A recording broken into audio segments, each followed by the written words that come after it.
with him. That's what it is. You're supposed to say Ma'aseh L'chover on Motzei Shabbos. So I came on looking like this. You Yaitz everybody. You might say everybody with the Ma'aseh L'chover on Motzei Shabbos. Okay. All right. Good. I'm sorry about that. A guy told the guy he has a shayla. I said, "Is it very important?" Strange me to come to Ma'aseh. It was not. He could have called me in an hour. Whatever. Even not called. He came to the house. Whatever. Anyways. Okay. So. Okay, good talk, everybody. Sorry. So, right, we're on top of Yud Beis and the Beis on top. This half Amud is not really so hard. Totally green. We'll get to your teretz. I looked into the difference between a chatzer and a mavui. We'll do it this Amud. And then the next block showed up so late, I guess we won't end up finishing the whole block. Okay, so Zog the Gemara, right? So now, basically, what the Gemara is going to discuss now for this Amud is the difference between, meaning at what point is a mavui considered a reshus hayachid? Meaning there's two aspects to mavui and chatzer.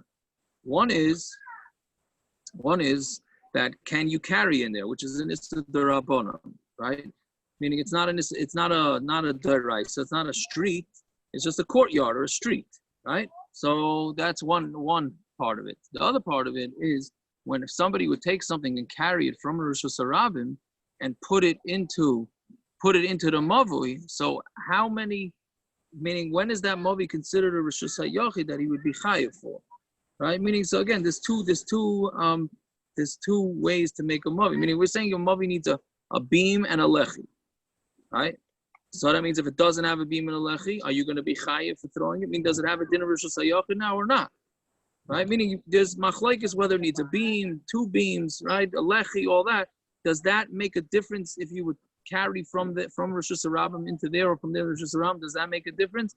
And meaning if you have a beam, let's say, then it would be considered reshus hayachid. If you don't have a beam, it's not. Or is it only benegeya to, meaning it's always considered reshus hayachid, right? But it's only negeya to what? How do you consider a hecker or not? So that's basically what the Gemara is going to discuss. So Amar Rav Yehuda, okay, so that's one thing. Then you have another thing. So we know with a Eruvin chatzeres, right? So if a bunch of us, we know that in Farakaway, Lawrence, whatever it is, any Eruv, so you basically have to take everybody has to combine some bread or some food into a pot, and they all keep it in one person's house, right? That's what Eruv Chatzeros actually means, right? If you could have an Eruv with a fence, all the sticks and strings, whatever you want. If you don't do the challah thing, your Eruv is no good. Right? So in the Farakaway, it's in the Aguda, right? Basically, there's a maximum amount you would need. So we do it on behalf of everybody. There's a box of matzah, and that represents everybody in town.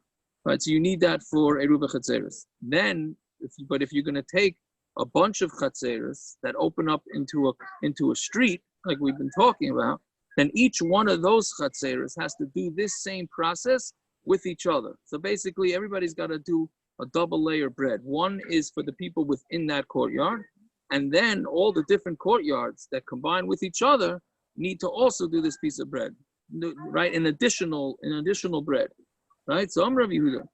So mavui shaloi nishtatu. So that's called shtufe mivois. That's the combining the mavuis.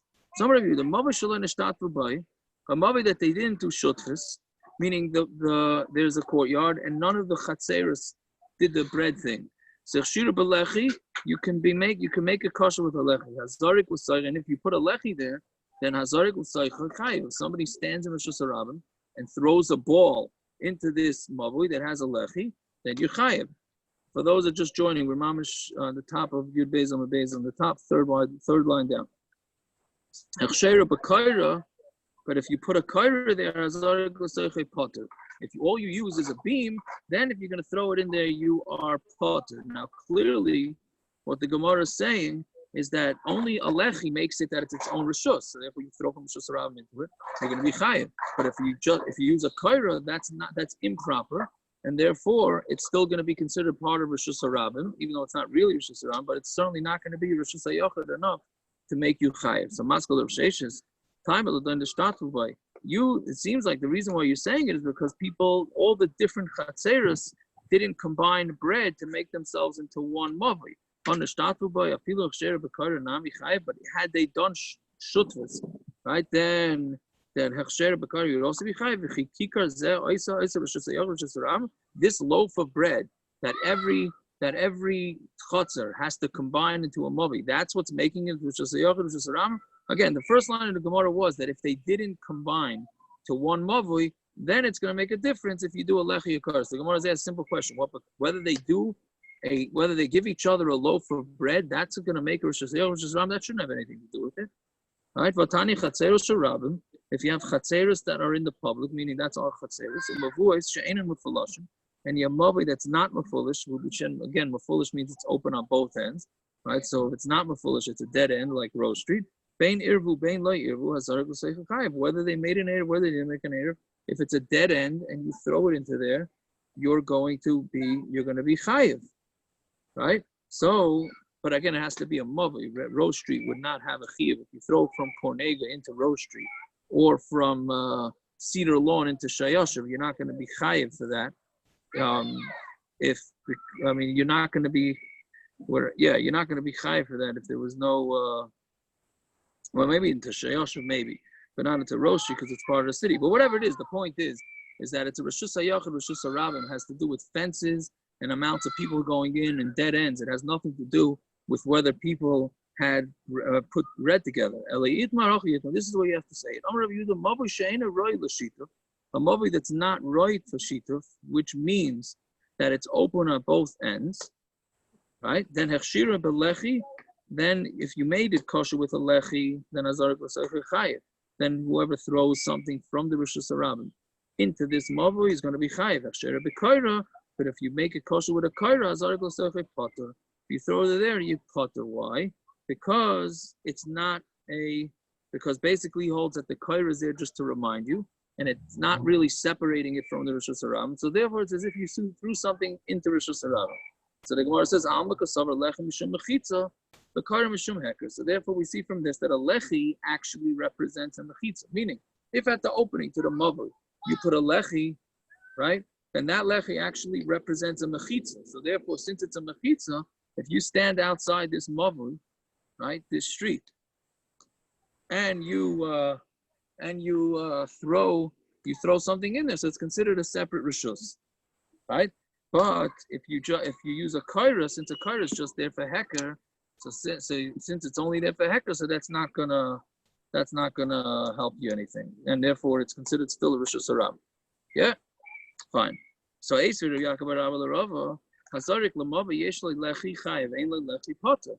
throw it into a mavui, if it has a lechi, you're chayiv. If it doesn't have a lechi, then you're potter. Right? So that's a kasha on Rava, right? I'm sorry, did I skip a line? I skipped the line. But Rava before that. Rava Amar echad zev mishum heker. Both of them are heker. A lechi is a heker and a kaira is a heker. So according to him, if it's just a heker, then there really is no difference between a mavui and a reshus haram. So that's what the Gemara says. So Eisri Rabbi Yaakov Rabbi Rava Hazarik l'mavui yesh lo lechi chayiv. If it has a lechi, it's chayiv. Ain't like lechi. If it doesn't have a lechi, it's potter. Right. So how could it be? Why should it be pot? Why should it be chayiv if it has a lechi? It's still part of reshus haram. So chikamer ain't it sarich ela lechi. If it only needs a lechi, hazarik l'seicha chayiv. Then you're going to be chayiv if you throw it into it. Lechi v'davar acher, but if it's going to require a lechi in something else, which means that it's open on both ends, then it's still considered reshus haram, and then azarik l'seicha is potter. Fine. Okay, so Esmei, they asked the kasha. Yeser al-Kain, Amar Rav Yehuda, we had this Gemara a few times in Shabbos and in Eruvin. Yeser al-Kain, Amar Rav Yehuda, Misha yesh l'shnei batim b'shnei tzidin reshus haram.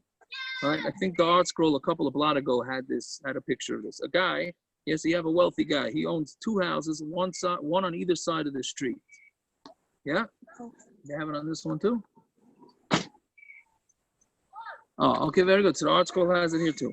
Okay, so again, a guy has two houses on either side of the street, and it's a reshus haram going through it. So how can he carry from one house to the other? So yeser al-Kain, I'm going to review the Misha yesh shnei batim b'shnei tzidin reshus haram. A guy has two houses on two sides of reshus haram. Oisa lechi mikan, the lechi mikan. He either puts a lechi on this side or a lechi. And a lechi on the other side. Meaning he puts one lechi on each house. Or a beam over on one end and a beam on the other end. And then he could carry in the middle. You can't do an Erev of reshus haram with this, right? Because it's a reshus haram, right? You would need a Thuras of Pesach. What are you saying? What's the Havamina? What's the well? They're having a machlokes. Well, let's see the Gemara. The Gemara is really going to answer that. It's good. So the Gemara says Hasam Kasavar Reb Yehuda Shtei mechitzos daraisa. No, because there's two walls on either side of reshus harabim, that downgrades it into a daraisa. Meaning, we had this shayla a couple of blot ago. How many mechitzos make something into a reshus hayachid, or at least a karmelis? Is it 2, 3, or 4? Right? It could be some opinions. What Rabbi Yehuda holds, that as long as you have 2 mechitzos in a reshus harabim, that's enough to eliminate the reshus harabim. So basically, you go on to 878 and you put up 2 fences on either side of 878. And then, according to that, his opinion, it's going to knock it down from reshus haram to at least to a karmelis, right? But obviously, we don't paskin like that. Some say 3 mechitzos, but 4 mechitzos for sure works, right? If I plunk down in my house, right? Otherwise, how would any house be able to make an eruv? You're putting 4 mechitzos up, right? It's connected to reshus haram. Your house is connected to reshus haram, but you put up 4 mechitzos, it works, right? So 4 mechitzos definitely works. 3 mechitzos is a machlokes, so is 2. So Rabbi Yehuda holds even 2 is enough. But then you would need the lechis or the kaira just to remind you, just to to make a separation. Where was the mechitzos? The lechi and the Each house is a mechitzos. Each house is a mechitzos on the side of the street. Each house on either side of the street has a mechitzos. Right? Basically, he's got a house on one side of the street, a house on the other. A house is by definition a mechitzos. So Yehuda says those 2 mechitzos on either side of the street is enough to downgrade it to downgrade it from reshus haram.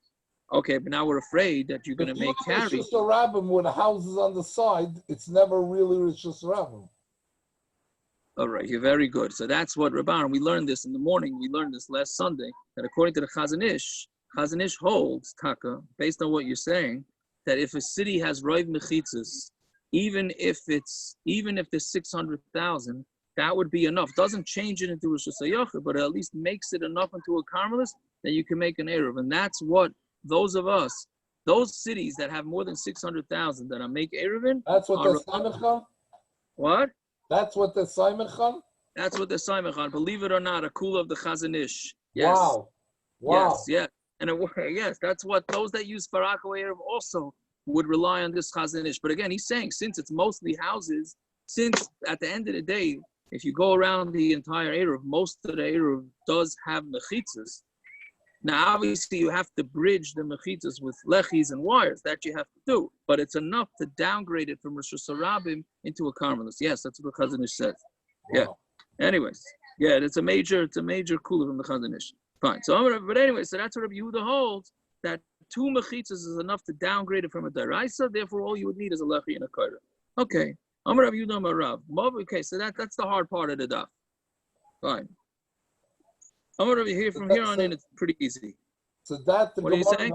So the Gemara's havamina, the kasha and the havamina is what you're explaining according to the Chazon Ish. I explained that. No, the Gemara's havamina was that 2 mechitzos doesn't make it keeps it as a reshus harabim. So therefore, you would need a lot more than a lechi and a kaira. And the Gemara is saying, no, Rabbi Yehuda holds that 2 fences on either side of the street does knock it down from reshus harabim. That's what he's saying. Yeah. Okay, good. So we had this before, it was brought down, but we didn't do it sober fairish. A mavui, we said, has to have longer length than width, right? It cannot be a square. So a mavui that's orchai is kirachbai. It's exactly a square. Its length is like its width. Einai nitter belechi mashu. It cannot be mutter with a lechi mashu, and it needs more than that. Amar Rav Chia bar Ashi, Amar Rav Mavi sha'arkai kirachbai einai nitter b'kaira tefa. It cannot. You can't even use a kaira, right? A beam that's a tefach, right? So Amar Rav Zeira, kam mechavn shmaitze desabi. How correct is what the elder said, the Saba said? Since its length is like its width, it's a chatzer. The chatzer ain't any teres but lechi. The kaira elaba pas arba. And a chatzer, we know a yard that you're trying to allow carrying in your yard, it does not work with a lechi, a kaira. It only works with a board that's 4 tefachim wide, which which is what Naftali Green, some know you, some, I don't know if anybody knows him on this, some do, some don't. But anyways, he asked on Friday, why is it that a chatzer is more strict than a mavui? A mavui works with a lechi or a kaira, and that lechi could be really a mashahu. Kaira has to be a tefach, and all of a sudden, if it becomes a chatzer, you need to have a 4 tefach wide thing. So the Mishnah Berurah discusses it in Shin Samach Gimel, and in Tzakavita Timur, this brings other tiruts. And so basically, what he says is that he says 2 tiruts. Well, the Mishnah Berurah's teretz is pshat is that a chatzer you're constantly hanging out in. A mavui, right? Again, you have people's houses and they share a yard, but they did everything in their yards, right? If you read, I was middle of reading Rabbi Yosef Chaim Zonnefeld's book, the book on Rabbi Yosef Chaim Zonnefield in Yerushalayim. They did everything in the chatzer together. They ate together in the chatzer. The houses were just for sleeping. The chatzer, they ate in the chatzer together. They did laundry in the chatzer. Everything was together in the chatzer. So since you were constantly using the chatzer so much, we're afraid that you're very easily going to carry out of the chatzer. So therefore, you need more of a separation. And a mavui, you're basically just using it as a conduit between the houses and the main and the reshus harabim. So you don't really hang out there. So you don't need as much of a hecker. That's basically the way the Mishnah Berurah brings it. Others bring it that since it's square, so you can't really tell if there's a lechi there. That one I didn't clearly understand as much, but that's basically what it is. Fine. Some of Zera, if I'm gonna have a kasha, this is my kasha. Lavi hai lechi kipas mashu v'nishtri. Let this lechi at least be like a pas mashu v'nishtri. Meaning, why do I need a lechi of 4 tefachim? Why can't it just be 1? So the Gemara answers, Ishtamitse hodam Ravasi, Rav Yochanan pasei chatzer ben arba. He just forgot what Ravasi said, B'Shem Rav Yochanan, that a chatzer needs 4. He asked, he must have forgotten the din. He said, why can't it just be the same as the mavui? We answered, no, the chatzer it needs to be 4, right?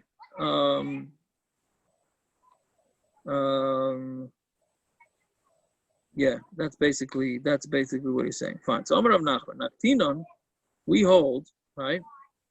Right. I mean, Naktinon is basically a way of saying we paskin. Nakat literally means literally is we hold. You grab onto something. It means this is the way we paskin. Ezu mavui shenita b'lechi v'kaira. What's considered a mavui that you could either use a lechi or a beam? Kol arka yesar arachbay. Its length, it has to be more than its width. And that's one requirement. It also needs houses and yards opening up to it. If it doesn't have either one of those, then a lechi and a kaira is not going to help. And what's considered a chatzer that we don't allow it only with a board that's 4? As long as it's square. Okay, so the Gemara just repeating itself. Merubas in agulaloi, that's only if it's perfectly square. But if it's a circle, let's say you have a circle, a chatzer is a circle. It doesn't have it's not square. So then that doesn't apply. So the Gemara says, if its length is more than its width, then it's a mavui, right? And a mavui, you can either use a lechi or a kaira. If it's not the length more than the width, then it's considered a chatzer, whether it's round, whether it's triangle, it doesn't make a difference. Meaning the main point is that if it's longer than it is wide, then it's considered a mavui. Everything else is not a mavui. Well, how does that answer a gula? Yeah, so basically it's saying that anything longer than it is wider is a mavui. Everything else is not. But a gula is not. What do you mean? A gula correct. Good night. Exactly. That's why it's a chatzer. A mavui, only something that's longer than it is wide is a mavui. Anything else, triangles, circles, if it's not longer than it is wide, then it's considered a chatzer. So if you have a gula, if you have a semicircle on the street around in a neighborhood, right? Like you go around. Right. So that's considered a chatzer. Is that a problem?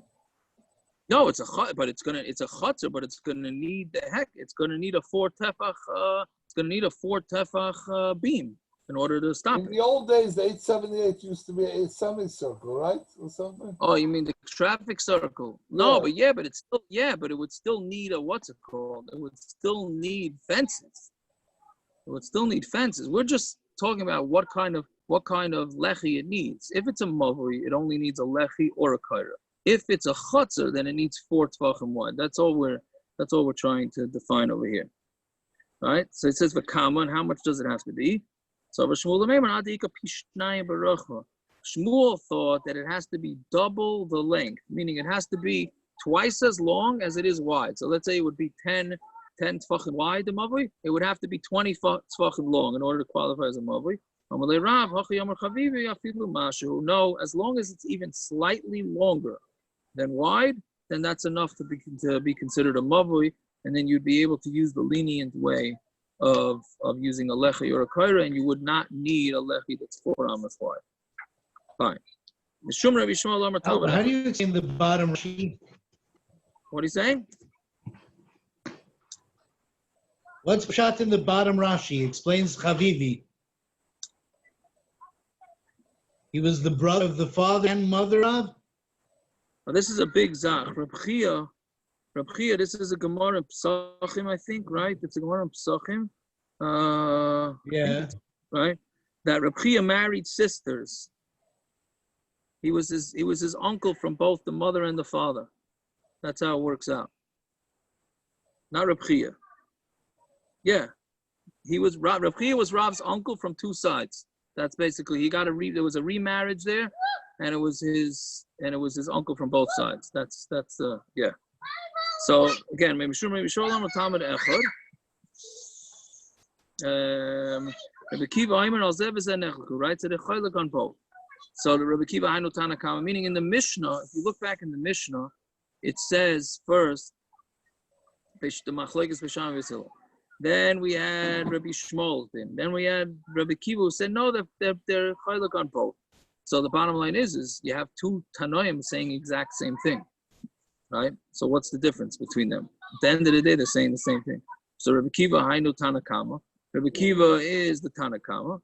You know the difference between the 2 of them is the Rav Achli, the Item or Rav Yechiel, right? Rav Achli or Rav Yechiel, right? If it's a mavui that's less than 4 tefachim, right? That we said before that if it's an opening is less than 4 tefachim, you don't need anything, not a lechi and not a kaira. So that would be a machlokes between the Tanakama and Rabbi Kiva. One says if it's less than 4, it wouldn't need anything. And one says if it's less than 4, it would still need a lechi or kaira. But we don't know who says what. We don't know who says the first shita, who says the less than 4 tefachim. We don't know who says more than 4 tefachim. Tanya Amar Rabbi Kiva, Lo Yamar Rabbi Shmuel Davar Zeh Elo Isei Talmud. Rabbi Shmuel said that only that Talmud said this. I'm sorry, I think I read it wrong. Tanya Amar Rabbi Kiva, Lo Yamar Rabbi Shmuel Davar Zeh Elo Isei Talmud Amar Davar Zeh. It wasn't Rabbi Shmuel that said this. It was his Talmud that said this. Halacha kaisa Talmud, and the halacha is like that Talmud. Right, so basically, he said, it's an obvious question right here. He says Rabbi Shmuel didn't say this. That Talmud said it, which means that he seems to be inferring that Rabbi Shmuel is not the proper. It wasn't Rabbi Shmuel's shita, and he's not happy with what he said. And then he said v'halacha kaisa Talmud, and then he said the halacha is like that Talmud. So it's a steer there. So I'm going to ask hagufa kasha. That's a kasha. Amrit loy. Rabbi Shmuel Davar Zeh. We said that Rabbi Shmuel didn't say this thing over Amalesach. So we see the halacha is not like him. And then we go and we said halacha is like him. So which one are you happy with what this Talmud said or not? So he only said this to sharpen up the Talmidim, meaning he wanted to stir the pot. So he wanted to tell them that the halacha is not like him, and Memela they'll start just trying to clear. That wasn't exactly that, but he's trying to stir the pot a little bit. So that's why he said it in that term. But really, am I getting this right? Rabbi Kiva says that I have a shita, but the halacha is not like my shita. You mean Rabbi Kiva saying it? Rabbi Kiva argued with his Talmud. Right. Yes. And that. Yeah. What does that mean? Right. It's very good. Yeah.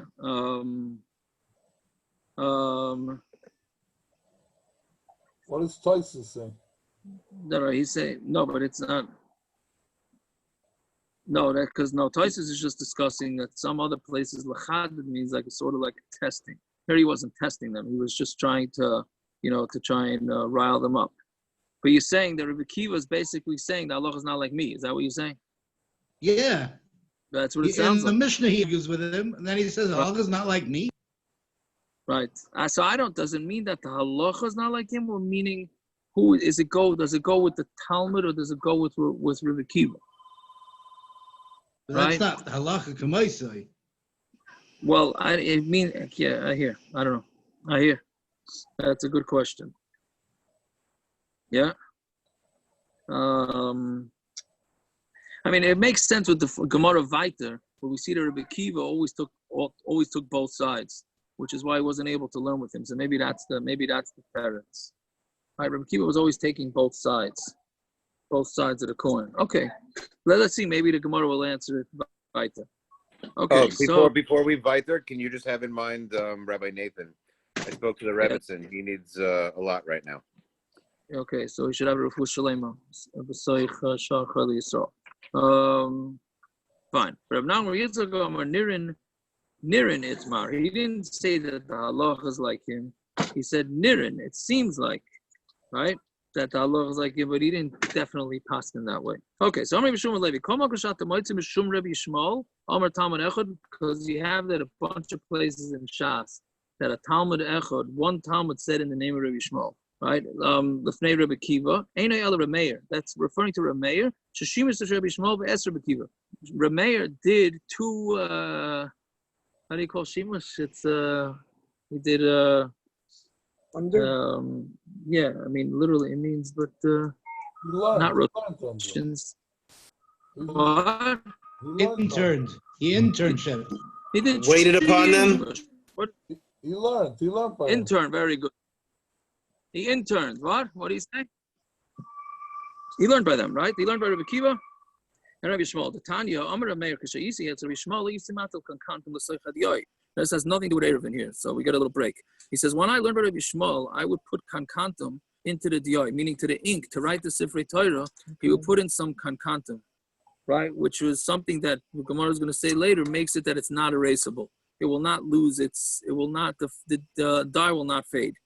And he didn't tell me anything, so it means he assumed Rabbi Shmuel had no problem with him putting this ingredient into the dye.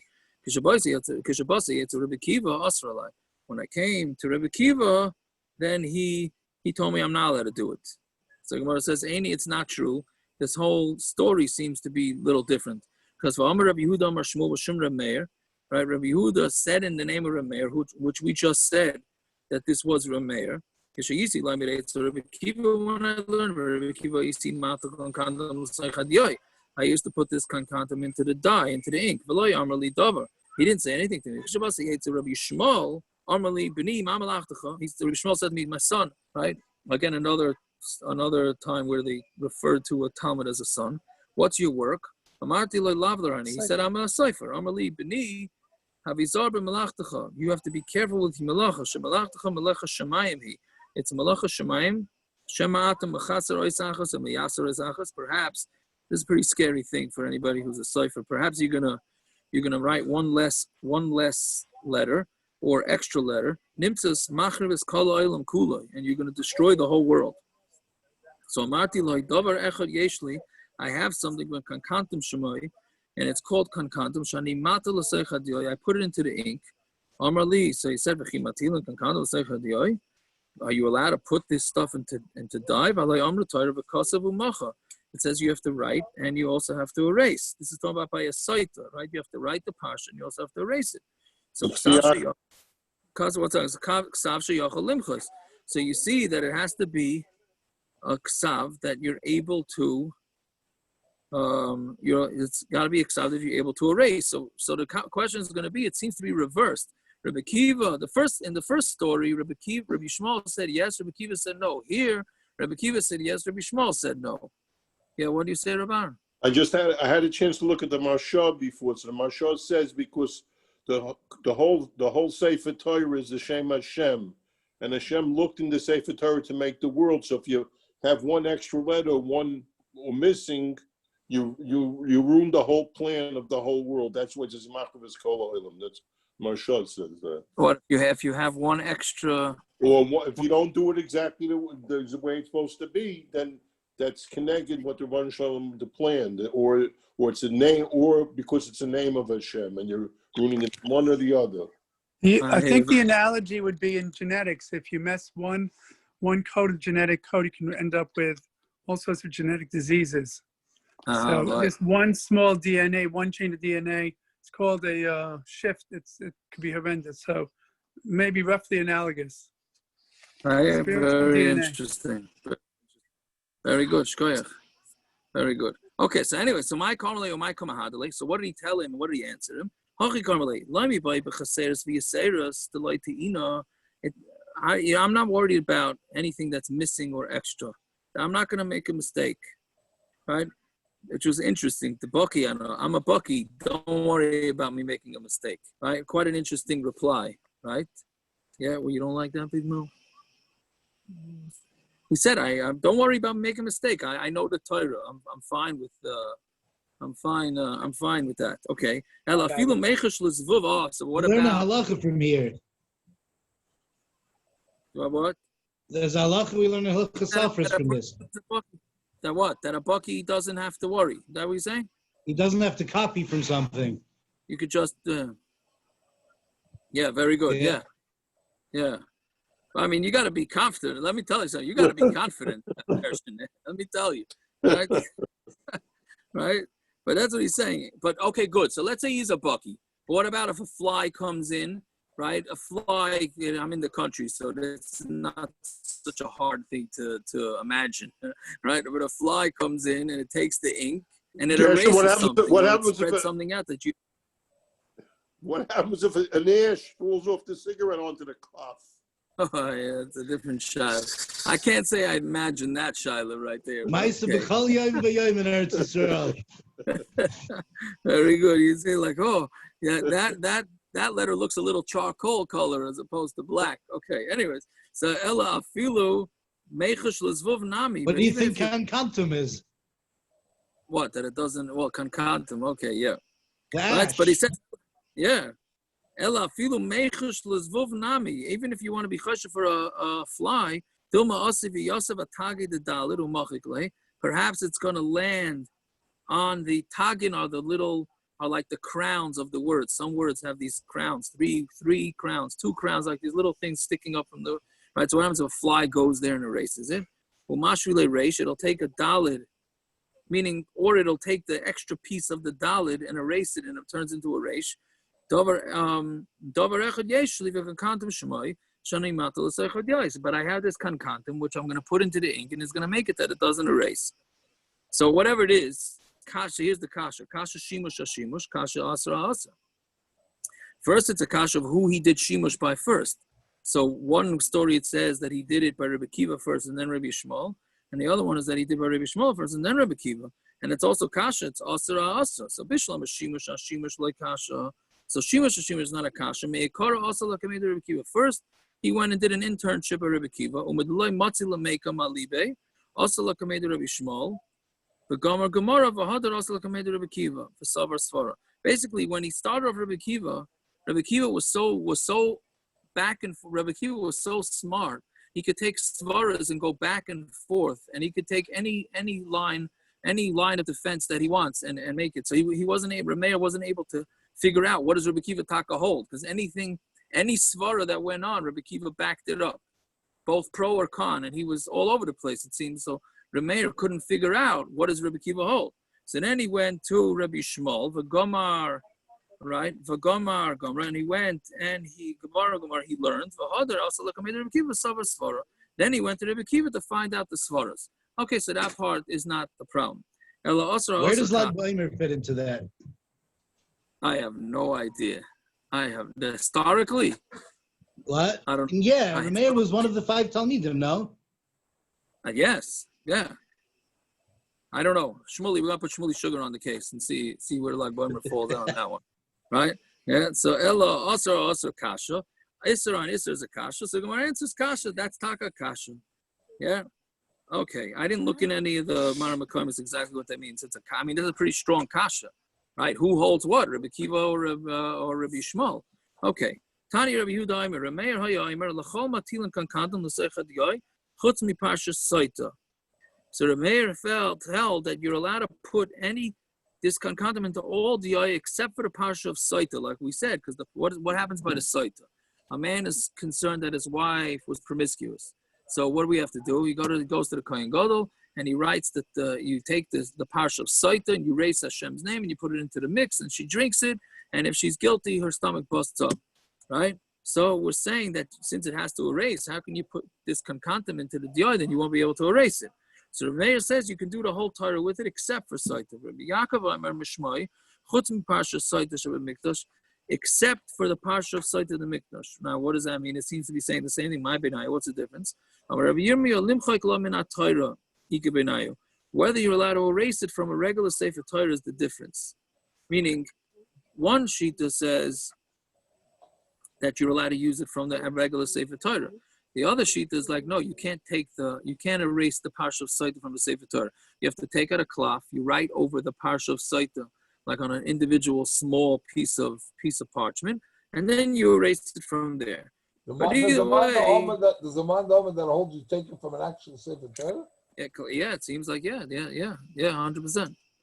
Yeah, Vahani Tanoi ki Hanatina. These Tanoim go with another Machlokes Tanoim. The Tanya, Ein Megillas Ksheira Lahashkes Basaita Acheres. Let's say, so Rashi says, what happens? So the guy suspects his wife, and then before his wife drinks the drink, she admits. Right? So but then the next Saita comes in.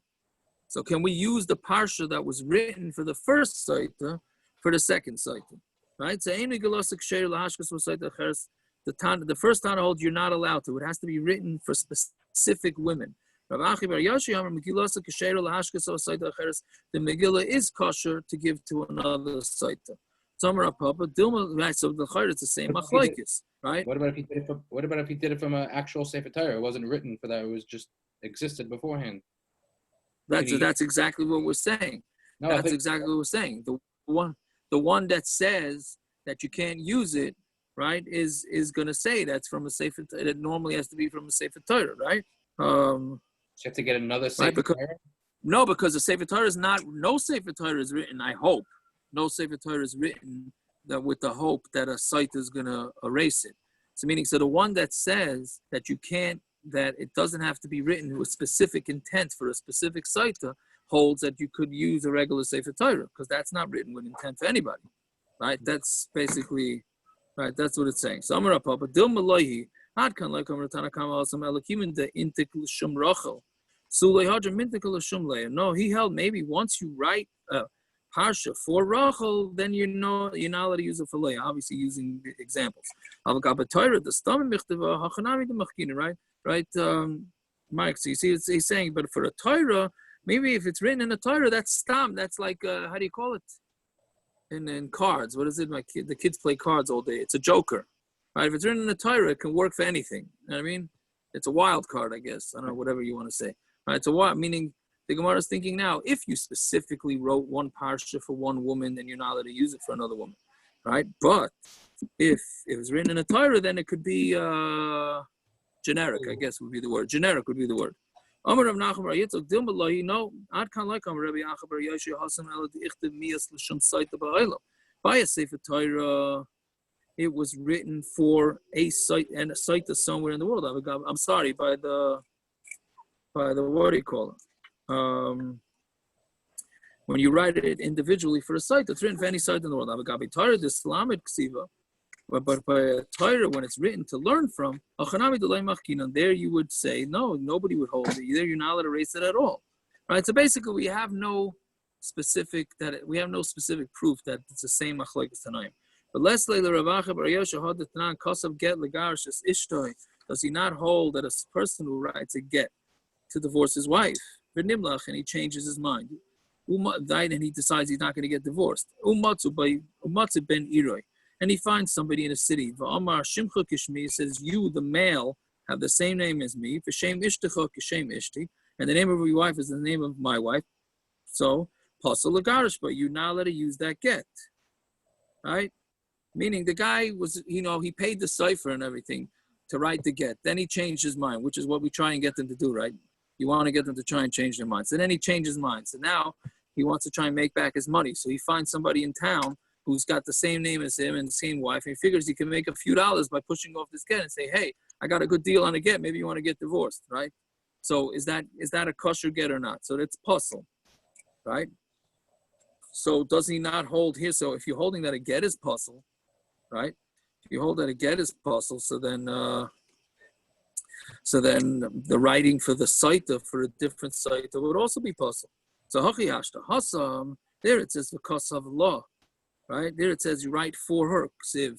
I'm sorry, hasam because of law ksiv. It says there write for her. Being in ksiva lishma, you need a get written lishma. It has to be done specifically for a specific woman. Hacha v'asa law ksiv. It says you make for her. It doesn't say v'kosav. Being an asiya lishma, it needs to be done lishma. Asiya dida mechikahi. And what is its asiya? Its asiya is the erasing, meaning the main thing that has to be done for a get is you have to write the get lishma. So this get was not written lishma; it was written for a different lady, right? But the saita, it has to be erased lishma. That you're doing. The erasing you're doing lishma, right? The erasing you're doing lishma, not the erasing is being done lishma. The writing, who cares about? The whole point is that it should be erased, not written. Right? Okay, I guess we'll stop here. This next Amud is Ola Agadata, one of the most famous Agadatas in Shas tomorrow, Bez Hashem. That's not a tease to get you to tune in. Baruch Hashem is tuning in. I'm just saying, yeah. Okay, Asha Frankel, it's good to see you, that your name is on there. I hope you had a good fuck, whatever it is. Yeah. Yishkayach, thank you so much. All right, go back to sleep now. Get some What's sleep. the Get some sleep. Profectrum Foundation? Who? What's the Profectrum Foundation? Oh, I don't know. I don't know what are you talking about. That's some. Oh, what? That's where I'm on. Yeah. I didn't know what you're talking about. I have no idea. It's my brother's iPad. I have no idea what it is. Oh. I was saying, we sold the sponsorship. How much is ads? How much are ads? Very good, Parrots. Very good. Who's not well? It's like those big billboards. 349. Get divorced. Tzviakov, is it true that when the saita blows up, that the husband, the guy who she was mazana with, no matter where he is in the world, also his stomach blows up? Yes. Mamish and Ace. Yes. The whole thing is a nace. The original Bluetooth. Up. I guess maybe it's a Bluetooth. Why is that any bigger of a nace than the guy himself, the saita herself blowing up? Yeah, that's what I just said. Exactly. Yeah, that's true. That is true. Not such a smart thing. Such a smart thing for the woman to do if she knows she messed around to be drinking this thing. But yeah. But don't they say that there was never anybody or something like that? Oh yeah. I don't know. I guess it's the Gemara Saita, no? Gemara says. Guys, didn't we have this in Brussels? We discussed it. We discussed it. Yeah, that if the lady wants to have kids, the husband should accuse her, and then she'll drink it, and nothing will happen, and then she'll have kids. That's Chana. If it's not true. What? Wasn't that Chana's claim to Hashem? If you don't do it this way, I'm going to do it that way. Yeah. In the Nach. Yeah. Brachas Lamed Aleph. Oh gosh, Gershi got his mic fixed. Oh, he did. He got his. Did you get Tucker? He got you. Like, is your mind? What happened? It's a new week or something that you might. New Chaydish. I don't know. New Chaydish. Oh, you got my text, Yaakov, on Friday? Yes, I didn't know exactly what to answer. I meant to research a little bit further, but I didn't have time, so I apologize. But no problem. Who's not well? When are you coming back, by the way? I will be in tomorrow night, Bez Hashem, and then I'm saying Shabbos. For Shabbos, I don't know. I'm not sure. 3 weeks, huh? I want to go after Sukkot, to be honest with you. Who's Make not well? Make up a lost time for this July. year or next year? Sukkot. I want to stay in the country forever, man. Forget about it. None of this. None of this coronavirus stuff we're talking about down here. Well, yeah. Well, nobody wears masks here, so as long as I stay. Yeah, it doesn't exist over there. It does. Mamish doesn't exist here, but yeah, at least by the Yidden. Yeah. Doctor, it's a Rabbi Nathan. He davens in Shayoshav. He lives on Caffrey. Caffrey. He hasn't been well for a while. So, yeah, he needs a big refuah shalem. Anyway,